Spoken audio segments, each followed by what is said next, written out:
Hey everyone, welcome to Group Text. Okay, we're in my kitchen, which you know trouble's gonna ensue. I am here with Jake Cohen, social media superstar with millions and millions, I'm gonna give you a third, and millions of followers, and the author of 2 cookbooks. Your new one just came out called I Could Nosh, gonna be a huge New York Times bestseller. Super exciting. Welcome to my underused kitchen. I'm so happy to be here. I'm kind of shocked that you say you don't cook because this kitchen is stunning. Okay, but I bought the house, it already had the kitchen. Okay, that's fair, that's fair, that's fair. Okay, you published your book, and I'm gonna warn you now, I am a horrible cook. Okay. I looked through the book. Yes. I found it very intimidating for me. That's fair. For me. I think that that's literally my goal always, is to work with people like you who think that they can't do it and really throw them into the deep end and show them that they can. But by the way, the recipes are amazing. And the cookbook's beautiful. I'm like, that's the goal. And I'm thinking, God, I wish I could do this. So you're here to show me. Yes. Okay, but before we begin, a couple quick questions. So you were on the Forbes list of 30 under 30. Correct.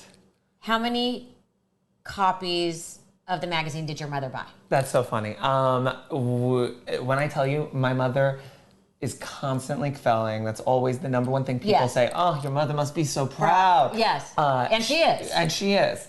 She's also not logistically capable. She's a double Ivy League educated doctor. To find a hard copy of Forbes, that would elude her. So, but you didn't go and get them for her? No, I have. I hold the little box of all the news clippings and things like that. Because I would think, as a Jewish mother, she would have it by the door, the Forbes, and the page marked, or just a copy of it, just to hand to people. Of course.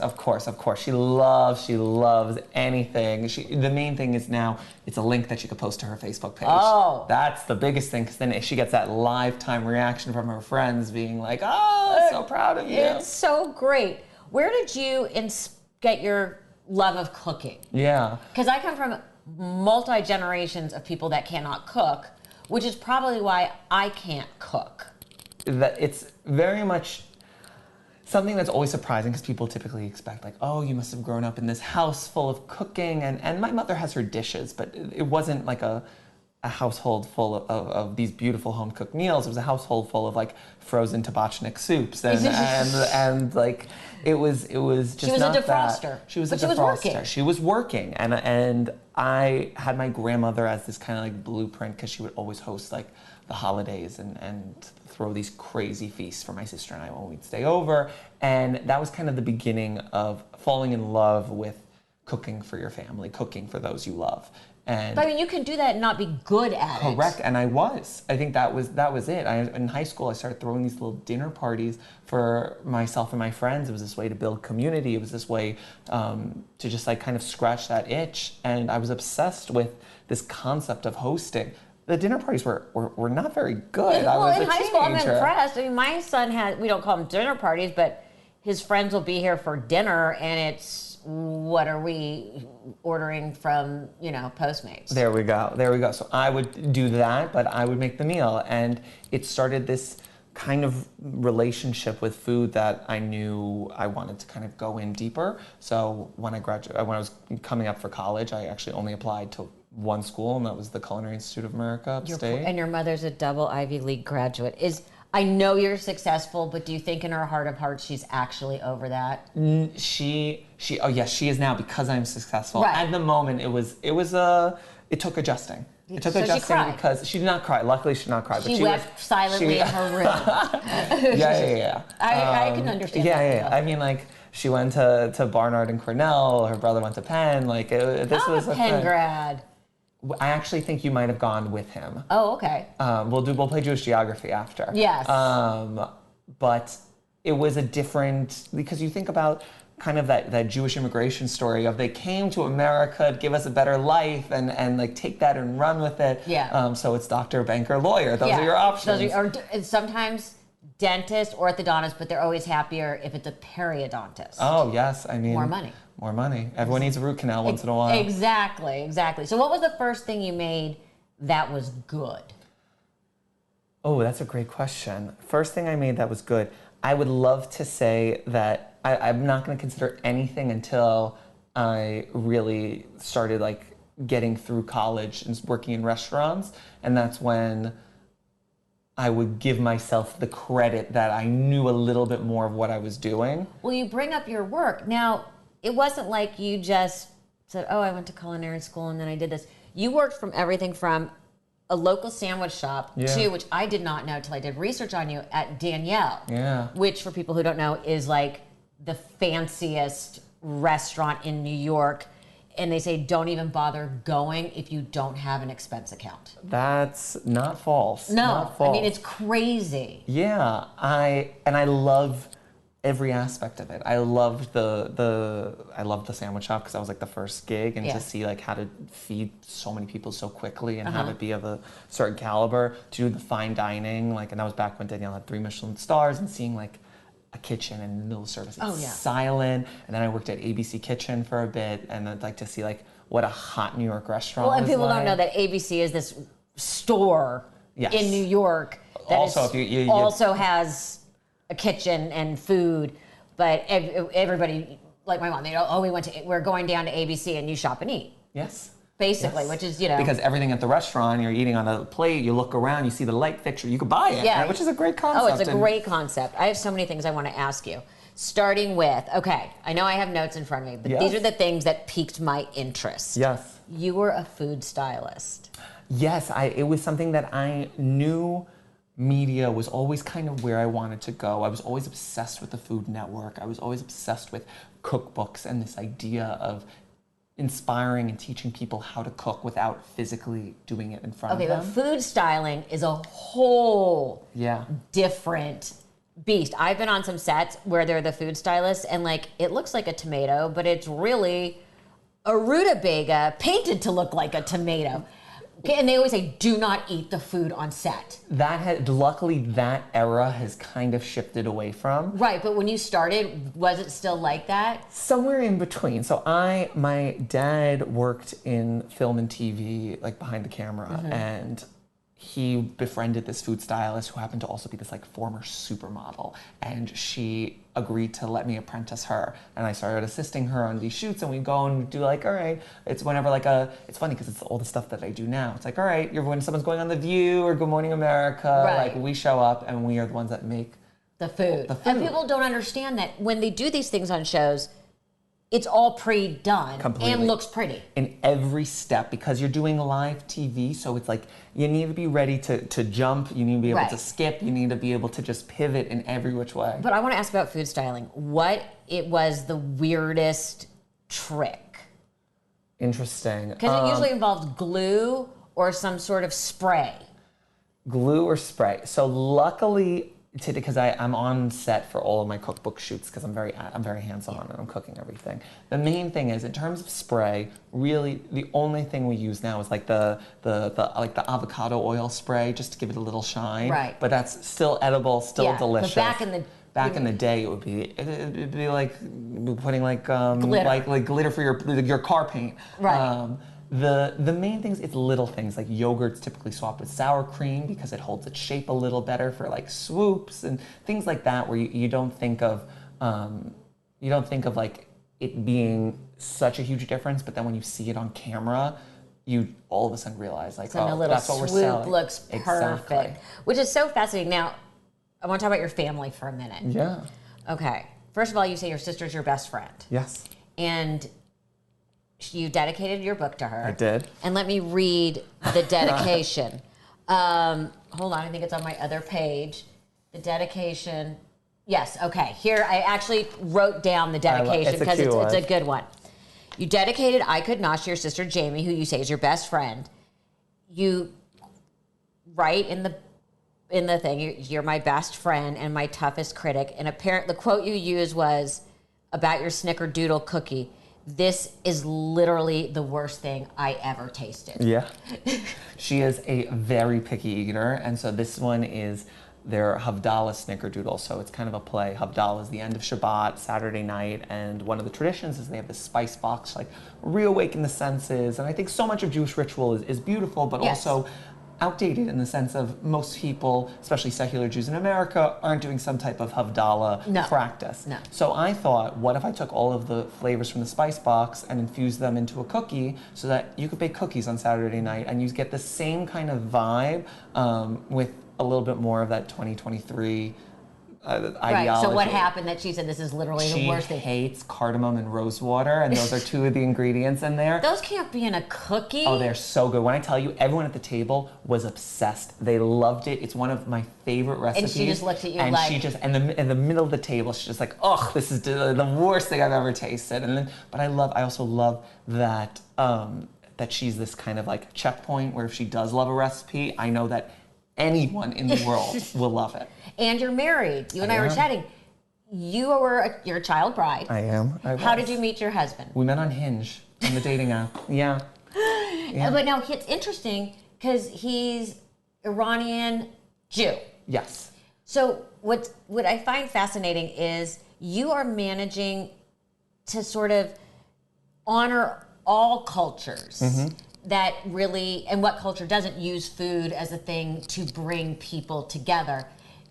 And you said your mother-in-law was tough to please. So how have you worked different cultures into your cooking? I think that's one of my favorite parts about like Jewish food and kind of scratching that surface of just our families, where every family has this different pathway of where they've traveled throughout the world, and at every stop they've picked up ingredients and dishes and cultural elements that is so diverse. So for example, like his family, they're Iraqi Jews. The Jews were kicked out of Iraq. Not Iranian, but Iraqi they were kicked out of Iraq in 1950 and they went to Iran. So they grew up in Iran, but they speak Arabic and they make the Iraqi dishes with Persian ingredients. They make Persian ingredients with Iraqi influence. So it becomes something that's so uniquely to the Jewish experience that's very messy and very complicated to understand. And yet it's so authentic to their experience. So for me, I think there's nothing greater than showing the world all of these like messy pathways to create these delicious dishes that might not look like your grandmother's, right? But at the same time is still like part of this Jewish story, right? And I mean, you find that in all cultures, in Italian, and Asian, and you really are wrapping it in a beautiful bow. That's the goal. You are okay. So speaking of which, we have discussed that my mother once in a celebrity cookbook used making a bagel as her contribution. We upgraded it from making toast. Okay. So that's pretty much where it ends. Love. Okay, so you're going to show me something that you think even I could do. This is truly the level one. I think one of the best parts about this book is that there's so many different levels to the recipe. Yes, and you have a wonderful list of like must-haves in your kitchen. If you want to step it up a notch, if you want to step it up another notch. Exactly. You know, and that's, I love that you gave us, it's literally the 10 things you have to have. Exactly, and I think people need that little bit of hand-holding because once they have that first interaction with the recipe and it comes out great, it gives them that boost of confidence. They're like, oh, let me now try this. Instead of it being like this non-starter of, I can't do it, let's get them into the door and then like keep the ball rolling until you're cooking everything. Okay, wish you luck. So this is a challah that I baked on Friday. By the way, I can use store-bought. You could use store-bought. I baked it on Friday. I mean, I'm not going to show I'm 30 under 30, so I baked this because I was coming here on Friday. Now I'm worried it hasn't held right. I froze it, luckily. The freezer is a Jew's best friend. I love you. I love you so much already. I froze it, pulled it out this morning, and we're making one of my favorite things in the world is a peanut butter and jelly sandwich. Oh yeah, who doesn't? Exactly. So we're doing this version where we're going to dip it in egg and fry it in a little bit of butter, and it's just kind of like one of my favorite snacks. So it's like challah, peanut butter and jelly, French toast. Exactly. Very much a little bit of that French toast vibe. Not fully French toast, not fully PB&J, somewhere in the middle, which I love. Okay, let's hit it. Let's hit it. All right, so we have the challah. And now, I have to ask, did you bring your own bowl? No. I actually have this? You do. You have everything here. I do? Because they warned me. They were like, be ready. There's nothing in this kitchen. So I even brought a knife. I was like, oh, the last thing I need is to show up and there's no knife and we're having to like oh make my God. it work. Apparently this is mine. You have a very well-stocked kitchen. Thank you. It's not for me. It's other people here cook. It is literally other people here cook. Okay, so by the way, I obviously, if people can see, I'm still in my cast, but I'm not allowed to play with knives in general. So, God, you're tall. I know. How tall are you? I'm 6'4". Why don't you come on this side? I'm come in going front of to. it. A 6'4" Jew? I know. It's rare. So rare. So rare. Okay, I love challah. It's the best. It's such good bread.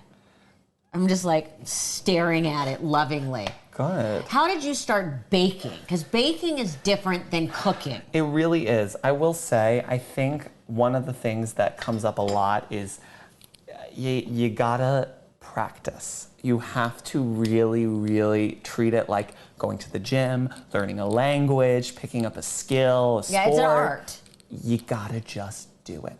And not be afraid.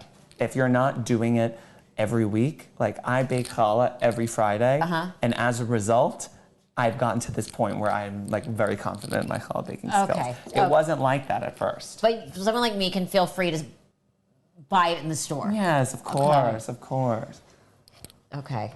You've said that you have to treat cooking like a skill. Completely. That you're learning, or a language, or an art, or going to the gym, and you need to sort of be disciplined about carving out time to practice. And I think of it so much of like my gym routine, where it's like you think of it, you're not going to run a marathon. You decide tomorrow, it's like, oh, I'm going to run, or you're not going to immediately go into a marathon. You got to build up. And even still, when you're on that journey, there are going to be days where it's just like not going well for you. You have a bad day at the gym, you're tired, you're this, you're that. It's no different with cooking. There are going to be days. I was saying it's no different with cocaine. With cocaine, it's each their own. Exactly. I'm like, wow, the interview just turned left. I'm like, that was interesting. With cooking. Okay, so peanut butter. Peanut butter. And is this the one you like? No need. Oh, look at this. No need to stir. Yeah, well, I'm not a peanut butter snob. I think natural peanut butter is one of those like. There's nothing worse than when it's just a big glob of oil. Yeah, at the top. I believe in. By the way, I believe in Skippy. There we go. That's my husband's favorite, so I just gotta stick to it. Did you woo him through cooking?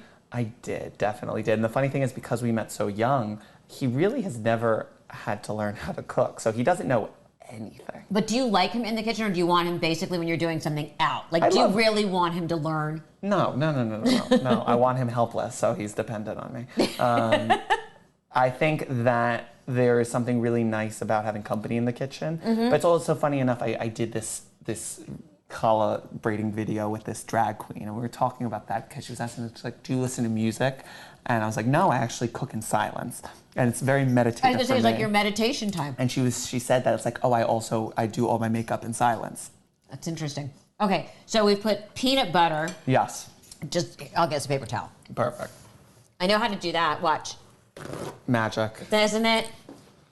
All right, peanut butter, and then jam, jelly. Do you have a favorite? Yes, I was gonna bring it, and then I was like, we're in LA, you never know how people are. I'm a big Concord grape jelly boy. I love Concord grape.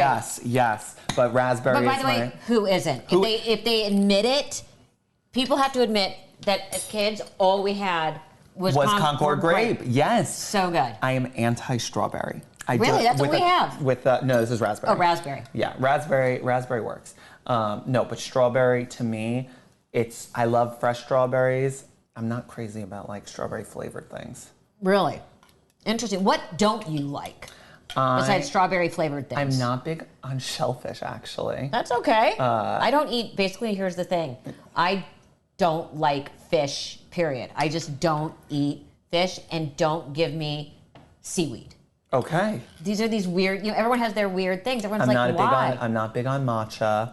And the number one thing I hate, I love fresh truffles. Anything with truffle oil, it's a non-starter. Really? Yeah, it's just so pungent, and it's like typically... That sounds like a Danielle restaurant thing. I mean, no. You have like, at the end of the day, it's like having fresh, when you have the fresh stuff and then you get this like putrid bottle. Was working at a restaurant like Danielle, did it spoil you?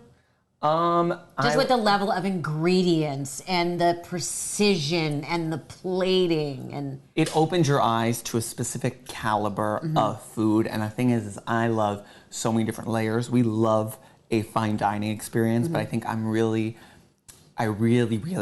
love a like home cooked grandma kind of thing where it's about ingredients, but really more so about this abundance and hospitality of portions. right. Oh, you don't get that in fancy And you don't restaurants. get that in fancy restaurants. Okay, so we make it into a peanut butter and jelly sandwich. Yes. Kind of action thing going on here. Okay, so wait, And now let's we're just just one egg. One egg. And this is going to be this little batter that we're going to dip it in, and that's just going to help make it. Okay, you don't put milk in? No, not for this, because we don't want it to get too Soggy. For French toast. Truly, we will, but really, what I'm looking to do. Look at me, I knew the recipe of French toast. You know. What I'm really looking to do is just give it a little bit of a coating on the outside, which gives it that beautiful lacy golden. Right. And we're just looking to warm it through, because what I typically do, the lazy like high version is you make this and you put it in the microwave for like 15 seconds, and then it's good enough. Okay, but we're gonna make the real version. So my son can come home and not be terrified. My son is a good cook. That's important. And he enjoys it. That's important. You gotta. But he learned out of necessity. I feel the same way about myself. Okay, so now what are we doing? We're putting it, that is a lot of butter. This is not a lot of butter. Oh my God. This is not a lot of butter. That's not a lot of butter? No. Oh my God. That milk. My boyfriend would love you because I would say you get an eighth. You get a little bit, a little spray. sliver. I mean, that's the thing. So you grow up in this house, in like a Jewish household. There's no butter. There's like a little drop of olive oil and no salt. Yeah, well, yeah, but that wasn't from that. That's because we're also health conscious. Yes, of course. So how do you take some of these recipes and make them a little more health conscious? Like I saw you're like, you can substitute all these different oils. Yeah. Is that where you can make the cuts without ruining the flavor? Completely. I think that too often we get kind of set in our ways on a specific way when really it's like there are days where I want to be more indulgent and there are days I want to be healthier, and I can make the same dish and just adjust it. It's the perfect example is like a vodka sauce. Like the amount of cream I add is going to depend on if I'm feeling indulgent or if I want to just scratch that itch but do it in a way that's a little bit healthier. Oh, God, you're so multi-talented. Oh my God. So while our butter's melting, what one restaurant in the world that you have not been to would you love to go to? Oh, that's a good one. I would say, so I really love San Sebastian. It's one of my favorite culinary capitals in the world. So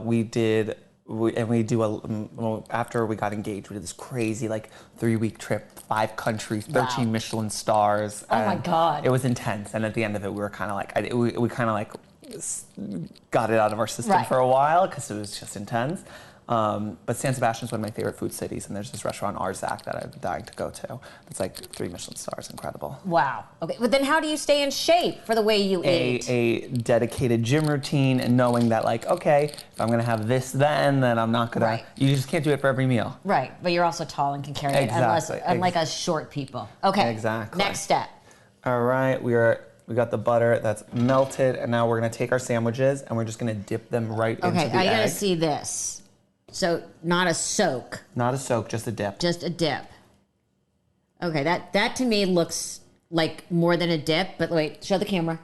So it's that much. Okay. Right into the butter. Oh God. If I made this for my son or my boyfriend, they would be like, "Do we need to call the ambulance?" Because they would be so afraid before they ate. They would have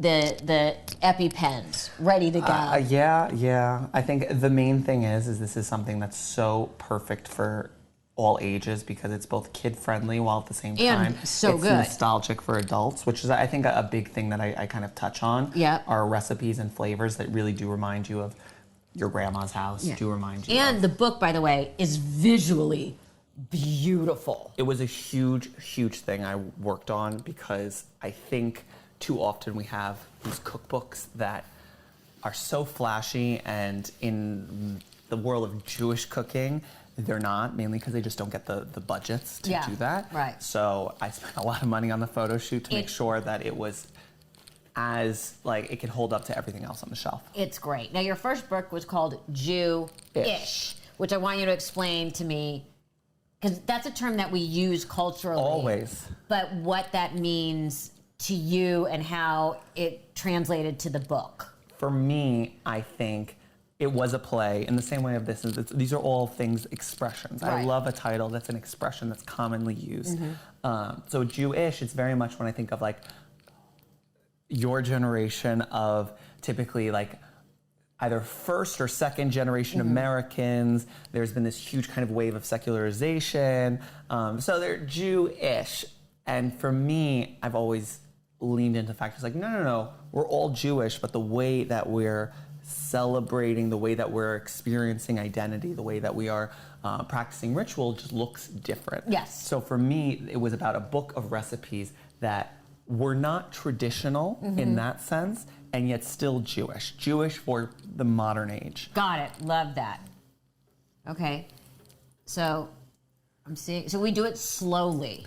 We don't want to burn, because at the end of the day, we do want it to warm through the whole thing. Same thing with French toast. I wait till it sounds like.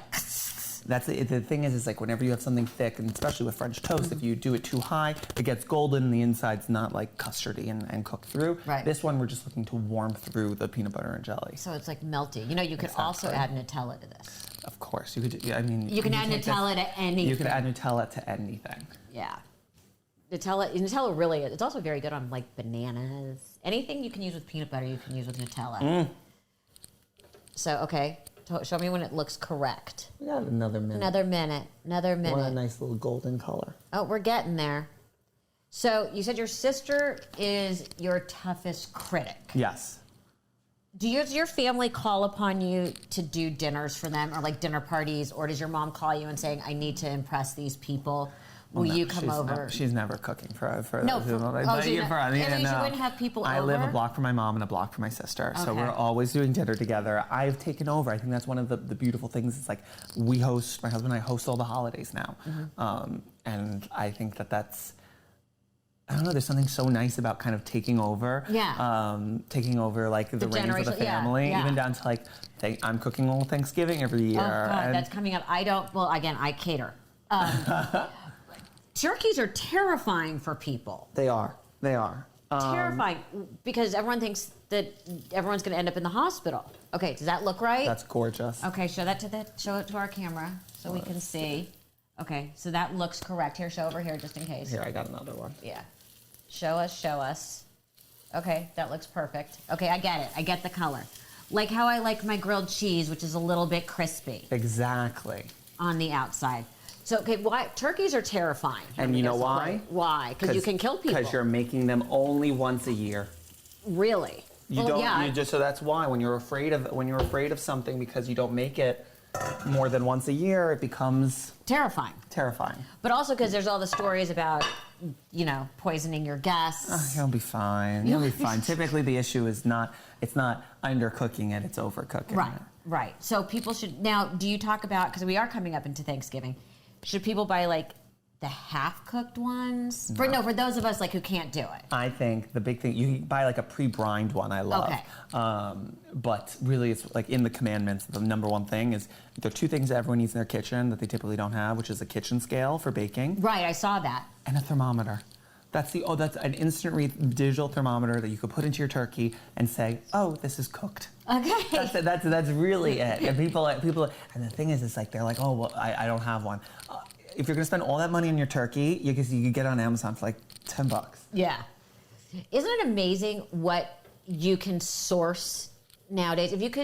What is the strangest thing you've ever had to like dig around to source? So that was when I worked in test kitchens for like food magazines. That would happen all the time, where I would need all of these obscure items from like, I don't know, all over the world to represent cuisines from Africa, Asia, and I had to go to like markets in the Bronx to get specific types of dried fish. I have had to go to Chinatown to get vegetables that you've never seen or heard of. And it's so incredible because you start to like open your eyes to that we only know such a little sliver of the food world. And then to be also then part of the machine that takes something obscure and makes it relevant. I love how you intellectualize all of this. This is like your family's crazy intelligence coming out, because you really do have a very sort of intellectual view and a world view. To me, this is an extension of how we connect as people. And I think there's something so nice about the idea. I see it with, like we saw it with quinoa. Yeah. Quinoa is a perfect example of something that was so relevant to one specific culture and has now become mainstream.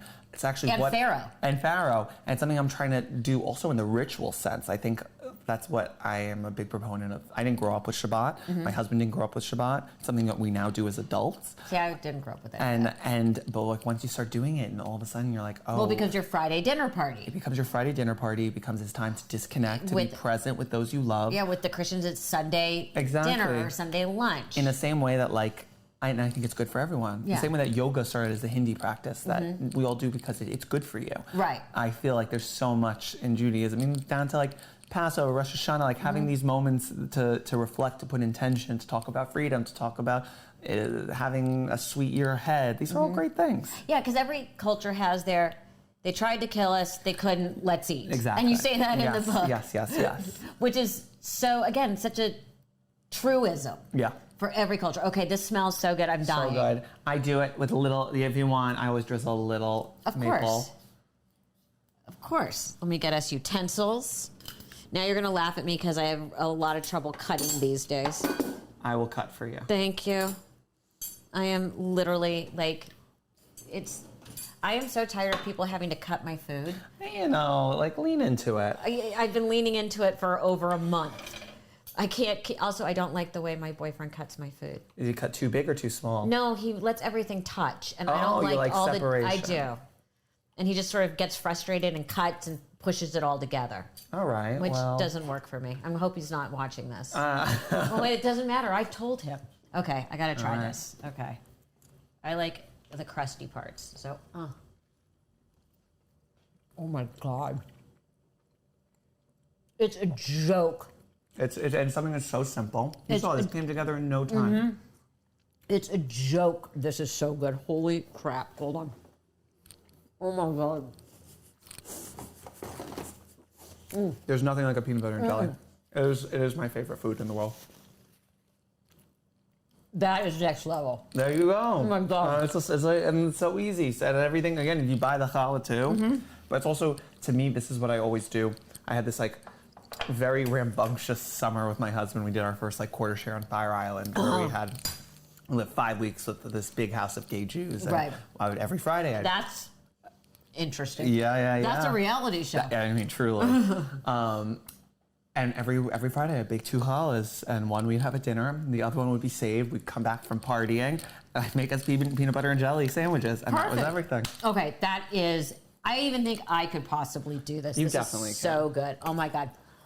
Jake Cohen, you are beyond adorable. Oh my God. I totally love you. I Could Nosh, coming out, should be out. It's out. It's already a New York Times bestseller. Your first cookbook, Jewish. Plus you have your ridiculously huge Instagram, TikTok. I mean, you're I'm so honored to have you in my kitchen. Oh my God! And now that I see this kitchen that's not used, I'm going to be coming by all the time. Anytime you're in LA. All right, we'll do Shabbat. Me kitchen, Sue kitchen. Love it. Everyone, get the book. Get the book now. Order. It's available everywhere. You can buy a book. Thank you so much. Oh my God. Of course. Oh my God, that's so fucking good. This is ridiculous. Oh my God.